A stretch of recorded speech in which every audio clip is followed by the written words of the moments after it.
ஷஷ்டி வந்ததே சரவணன் அருள் தந்ததே சண்மன் பாதம் பணிந்திடுவோம் சகல துன்பமும் விலகிடவே சரவணவா என பாடிடுவோம்.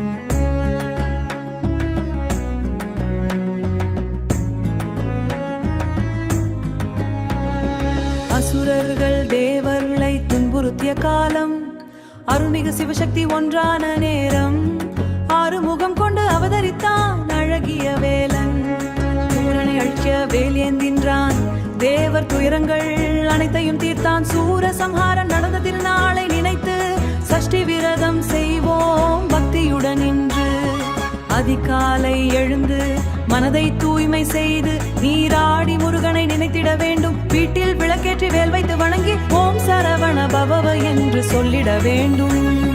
மஞ்சள் குங்குமம் மலர்கள் சாத்தி முருகன் திருவுவம் முன்னே வைத்து பால் பழம் தேன் நைவேத்தியம் படைத்து பக்தியோடு கந்தனை போற்றிட வேண்டும். சஷ்டி வந்ததே சரவணன் அருள் தந்ததே சண்மன் பாதம் பணிந்திடுவோம் சகல துன்பமும் விலகிடவே சரவணவா என பாடிடுவோம்.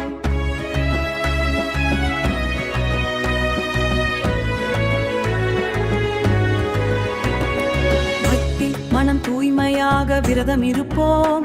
முருகன் நாமத்தை நாவில் உரைப்போம்.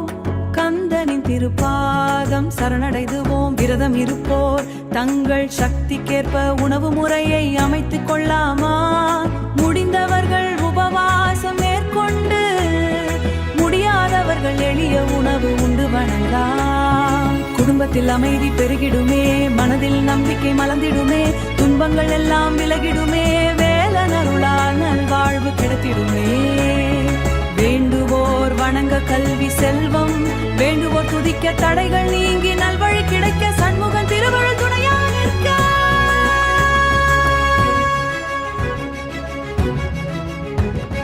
சஷ்டி வந்ததே சரவணன் அருள் தந்ததே செந்தி வேல வீர வேலு பாடுவோம்.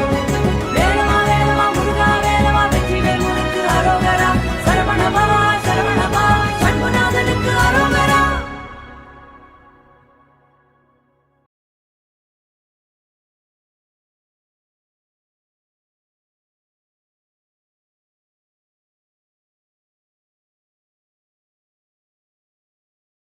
கிழமை செவ்வாய்க்கிழமை பார்த்தீங்கன்னா முருகனுக்கு உகந்த நாள். நமக்கு திங்கட்கிழமை எப்படி சிவபெருமானுக்கு உகந்த நாள், சனிக்கிழமை பெருமாளுக்கு உகந்த நாள், முருகப்பெருமானுக்கு உகந்த நாள் செவ்வாய்க்கிழமை, வெள்ளிக்கிழமை அம்பாளுக்கு உகந்த நாள். இதெல்லாம் நமக்கு தெரியும். அதனாலும் செவ்வாய்க்கிழமை இன்னைக்கு வந்திருக்கிறதுனால சஷ்டி ரொம்ப விசேஷமானது.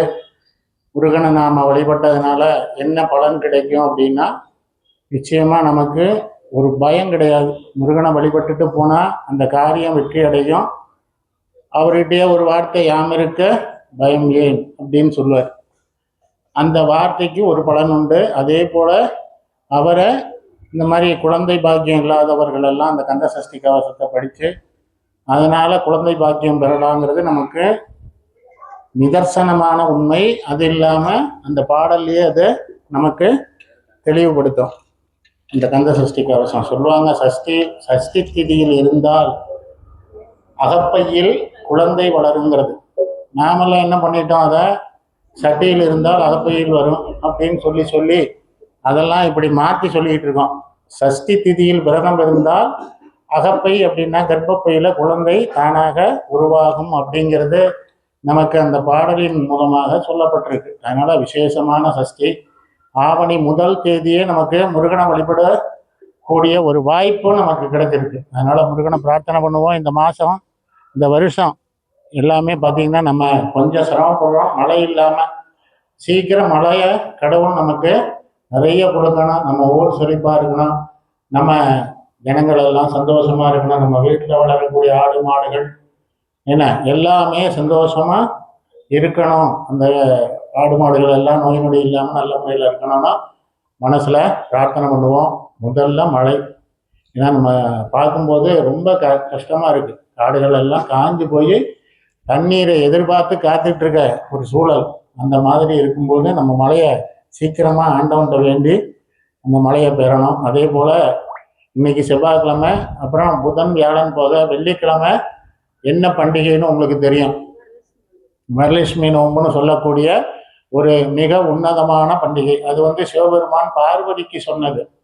பார்வதி தேவி சிவபெருமான்கிட்ட கேட்டாலும் இந்த உலகத்துல சுமங்கலியா இருக்கக்கூடிய பெண்கள் எல்லாம் எந்த ஒரு விரதத்தை அனுஷ்டித்தால் அவங்க தீர்க்க சுமங்கலியா இருக்கலாம், செல்வ வளம் பெறலாம் அப்படின்னு கேட்கும்போது பார்வதி தேவிக்கு சிவபெருமான் சொன்னது விரதம் என்னது?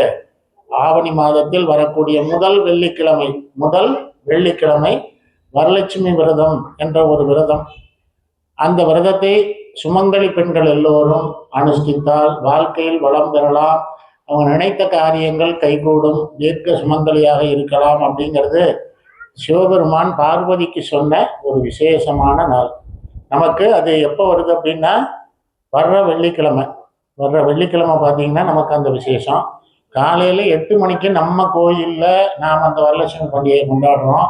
நமக்கு வரலட்சுமி பண்டிகை கொண்டாடும் போது நமக்கு என்னென்ன பொருள் கொண்டு வரணும் அப்படிங்கிறது நமக்கு சொல்லப்பட்டிருக்கு. என்ன பொருள் கொண்டு வரணும்னா வாழை இலை, மஞ்சத்தூள், குத்துவிளக்கு, பச்சரிசி, அச்சு வெல்லம், விபூதி, குங்குமம், விளக்குக்கு எண்ணெய், திரிநூல், ஊதுபத்தி, சூடம் இதெல்லாம் நாம் எடுத்துகிட்டு வரணும். அப்புறம் நோன்பு கயிறுன்னு ஒன்று கொண்டு வரணும். கயிறுங்கிறது மஞ்சள் கயிறு அல்லது வெள்ளைய மஞ்சளில் நனைச்சும் எடுத்துக்கலாம். அந்த கயிறு பார்த்தீங்கன்னா நம்ம கையில் கட்டுற அளவுக்கு இருக்கணும், அல்லது கழுத்தில் கட்டிக்கலாம். அந்த கயிறில் என்னத்தை வச்சு கட்டுறது அப்படின்னா பூ வச்சு கட்டிக்கலாம். 7 அல்லது 9 பூக்கள் நாம் அந்த நூலில் வச்சு கட்டி நம்ம கைகளில் கட்டிக்கிற மாதிரி, வலது கையில் கழுத்தில் கட்டிக்கிற மாதிரி நாம் என்ன பண்ணணும், அந்த கயிறை ரெடி பண்ணிக்கணும். இது ஆண்களாக இருந்தாலும் கட்டிக்கலாம், பெண்களாக இருந்தாலும் கட்டிக்கலாம், ஒன்றும் தப்பு ஒன்றும் கிடையாது. பெண்களுக்கு ரொம்ப விசேஷமாக சொல்லப்பட்டிருக்கு அந்த கயிறு. அதனால் நாம் நம்ம குடும்பத்தில் உள்ளவங்களுக்கு உண்டான கயிறு எத்தனையோ அத்தனை கயிறு நாம், அதாவது ஒரு முழம், ஒரு கயிறுங்கிறது ஒரு முழம் எடுத்துக்கலாம், மஞ்சள் கயிறு. அது மாதிரி 5 வேணும்னா 5 ஒன்று எடுத்துக்கிட்டு சுவாமிக்காக ஒரு கயிறு நீங்கள் கொடுக்கணும். உங்கள் குடும்பத்திலேருந்து சுவாமிக்குன்னு சொல்லிட்டு ஒரு கயிறு நீங்கள் கொடுக்கணும். அதுதான் வழக்கத்தில் இதுதான் பண்ணிகிட்டு இருக்கோம். நீங்கள் குத்து விளக்கு எடுத்துக்கணும். குத்து விளக்குக்கு வேண்டிய எண்ணெய், திரிநூல், தீப்பெட்டி இதெல்லாம் எடுத்துக்கணும். 2 வாழை இலை எடுத்துக்கணும், மஞ்சத்தூள் எடுத்துக்கணும், தேங்காய், வாழைப்பழம், வெத்தலைப்பாக்கு, ஊதுபத்தி, சூடம், 2 அச்சு வெல்லம் இதெல்லாம் எடுத்துக்கிட்டு கோவிலுக்கு வந்தாருன்னு இந்த நோம்பு கயிறு நம்ம பிள்ளையாருக்கு முதல்ல பூஜை பண்ணணும். அது எந்த பூஜையாக இருந்தாலும் சரி, அது எப்பேற்பட்ட கடவுளுக்கு நாம் பண்ணக்கூடிய விசேஷமாக இருந்தாலும் சரி, யாருக்கு முதல்ல பண்ணணும்? பிள்ளையாருக்கு. பிள்ளையார மஞ்சளில் பிடிச்சி வச்சு பூஜை பண்ணிட்டு, குத்து விளக்குக்கு பூஜை பண்ணிட்டு, அடுத்தது அந்த நம்ம கையில் கட்டக்கூடிய கயிறு, நோன்பு கயிறுக்கு ஒரு பூஜை பண்ணணும். இதெல்லாம் பண்ணிட்டு உள்ளே போய் நாம் யாரை சாமி கும்பிடணும்? உள்ள கௌரின்னு ஒன்று வைக்கிறது உண்டு, மஞ்சளில் பிடிச்சி. அதுக்கப்புறம் வரலட்சுமின்னு சொம்புல சுவாமியை ஆவாகனம் பண்ணி வச்சிடுறது. சுவாமியை ஆவாகனம்னா வரலட்சுமி சொம்புல இருக்கான்னு அர்த்தம். அந்த சொம்புல நாம் வரலட்சுமி ஆவாகனம் பண்ணி அவங்கள நினைச்சு பிரார்த்தனை பண்ணிட்டு அப்புறம் உள்ள இருக்கக்கூடிய சிவபெருமான், பார்வதி இதெல்லாம் நம்ம வழிபாடு பண்ணணும். இன்னைக்கு காலையில 8 மணிக்கு அந்த விசேஷம் நம்ம போட்டிருக்கோம். எல்லாரும் ஒரே நேரத்துல வந்துட்டீங்கன்னா கொஞ்சம் சௌகரியம் அந்த பூஜையை ஆரம்பிக்கும் போது. ஏன்னா ஒருத்தர் லேட்டா வராங்க, ஒருத்தர் சீக்கிரமா வந்துடுறாங்க. ஒவ்வொருத்தருக்காகவும் நம்ம என்ன பண்ண வேண்டியதா இருக்கு, காத்திருந்து மொத்தம் சீக்கிரமா வந்தவங்க சாமியை ஆரம்பிச்சிடலாங்கிறாங்க. மெதுவாக வந்தவங்க என்ன பண்றாங்க, இந்த ஒரு 5 நிமிஷம் அப்படியே போயிட்டே இருக்கும். அதனால அந்த மாதிரி இல்லாமல் எல்லாரும் ஒரே நேரத்தில் வந்துட்டோம்னா நம்ம பூஜை ஆரம்பிச்சா எல்லாரும் நல்ல முறையில் பண்ணலாம்.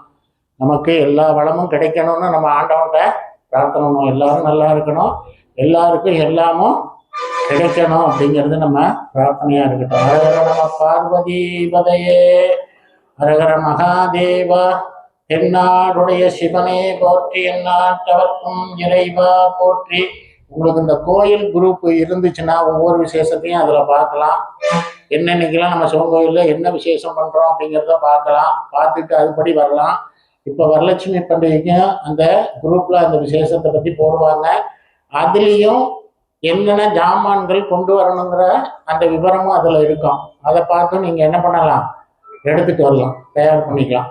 அதனால் அந்த கோயில் குரூப்பில் இருக்கிறவங்களுக்கு அந்த வசதி, என்ன விசேஷம், என்ன பொருள் தேவை, எத்தனை மணிக்கு நாம் இங்கே வர்றது அப்படிங்கிற அந்த தகவல் அதில் இருக்கும். பார்த்துட்டு அதுக்கு தகுந்த மாதிரி வந்துடுங்க. எல்லாரும் முருகனை பிரார்த்தனை பண்ணுவோம். ஆவணி மாதம் 1 தேதி முருகனோட ஆரம்பிக்குது. ஓம் சுக்லாம் பரதரம் விஷ்ணமசி வர்ணம் சதத்புஜம் பிரசன்னவதனம் தியாயேதே சர்வ விக்ன உபசாந்தயே. ஓம் பூகு ஓம் புவஹ ஓம் சுவஹ ஓம் மகஹ ஓம் ஜனஹ ஓம் தபஹ ஓம் சத்யம் தத்சவிதர்வரேண்யம் भर्गो देवस्य धीमहि धियो यो न प्रचोदयात्.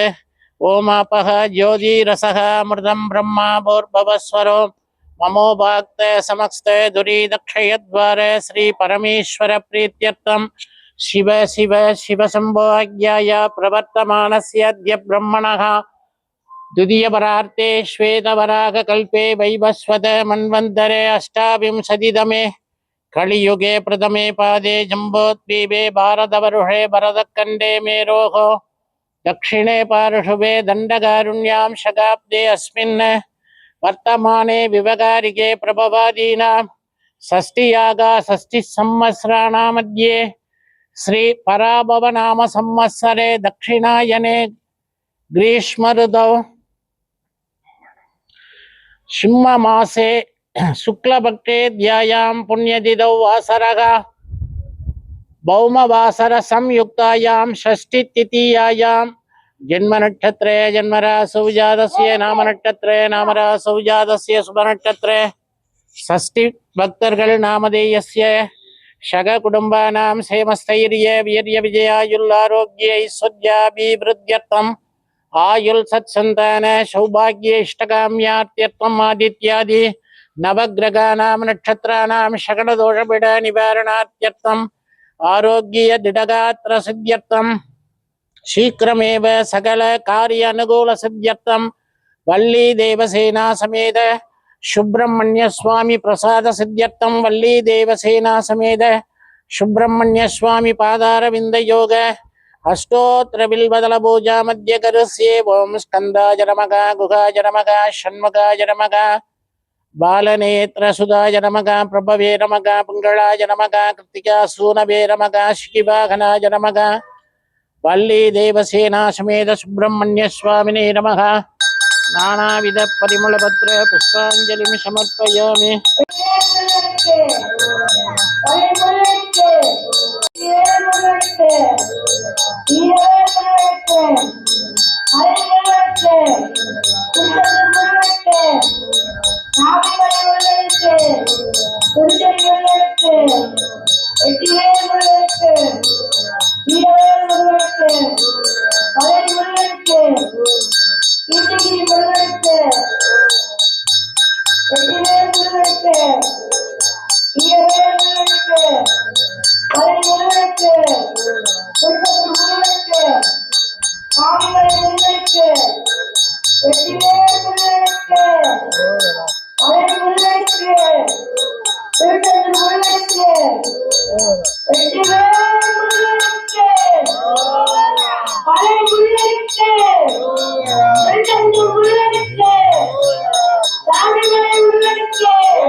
ஒரு சொல்லுங்க.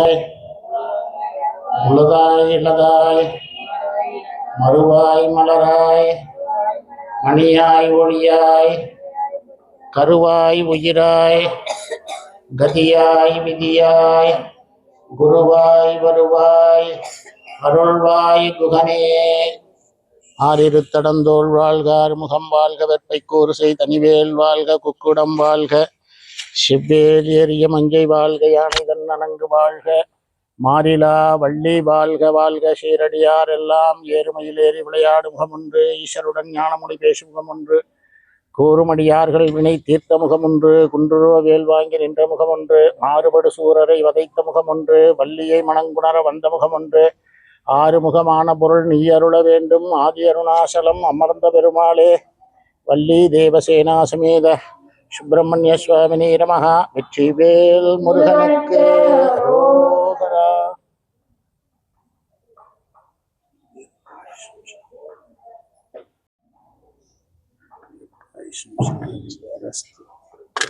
அந்த குங்குமம் எடுத்து